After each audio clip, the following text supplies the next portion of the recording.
técnico Marcelo Fernandes, vamos falar desse jogo, professor. Um jogo duro, né? A gente sabia que ia ser um jogo duro contra o adversário em ascensão.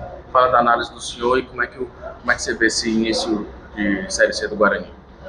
A equipe se portou muito bem no primeiro tempo, né? Igualando as ações junto com a Floresta. Uma equipe difícil de jogar aqui dentro, um campo muito pesado.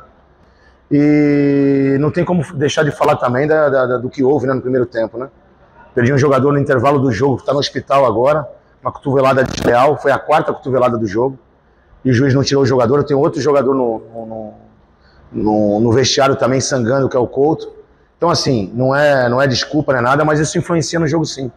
Acho que isso foi preponderante no primeiro tempo, a equipe se portou muito bem, e tivemos a infelicidade de perder o Alan. Depois disso, o Floresta veio para cima, o Lester, muito inteligente, tentou abrir o time deles para chuveirar a bola na área, colocou o Gandão lá, o centroavante, mas a equipe soube se portar. A gente tem que ter muita calma, porque os jogadores estão tentando muito, estão se esforçando muito. Hoje foi um jogo difícil. Perdemos jogadores antes do embarque, o caso do Caio Melo também nos pegou de surpresa em tudo isso, o próprio Bilu também.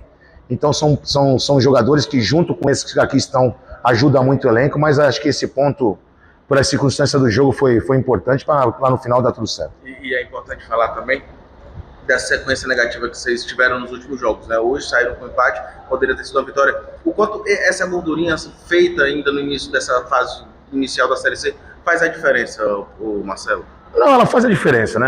A gente chegou, eu mesmo cheguei fazem 3 jogos. Fizemos 4 pontos que a equipe tem, né? Esses jogadores estavam muito incomodados pelo começo que tinha acontecido. A gente chegou, só tenho que agradecer os jogadores. E, logicamente, como você falou, tem que somar pontos. Aqui foi um ponto, não era aquilo que queríamos, viemos aqui para ganhar um jogo. Infelizmente não conseguimos, mas somamos um ponto que lá na frente vai ser importante, porque já como você falou, nosso começo deixou o pessoal muito chateado, muito frustrado por tudo que aconteceu no começo. Mas também está vindo a janela aí, o Guarani vai se reforçar, vai trazer jogadores para qualificar ainda mais esse grupo aí. Professor, no começo do primeiro tempo, o Guarani teve a posse de bola, segurou a posse de bola, estava com um bom volume de posse de bola. O que você acha que faltou, pode ser trabalhado para chegar de fato ao gol? Assim, você frisou bem, o nosso time teve muito controle do jogo, né? E o Floresta louco para armar o contra-ataque, para pegar a gente de surpresa. Porque eles jogam praticamente com 2 no meio e a gente espelhou o jogo, né? Para fazer a mesma coisa. Nós tivemos uma posse de bola importante no primeiro tempo, mas sem objetividade. Nós precisava ter finalizado mais. O primeiro lance do jogo foi uma bola muito importante do Emerson, quase saiu o gol logo com acho que 1 ou 2 minutos, né? E depois a gente ficou com a posse, mas o Floresta soube se fechar bem. Não adianta você falar que precisa chutar em gol, você precisa ter oportunidade de chutar. E você pega uma equipe fechada com uma linha de 5 e 4 na frente, realmente fica muito difícil. Foi o que o jogo mostrou, acho que o 0 a 0 foi de bom tamanho para os 2 times.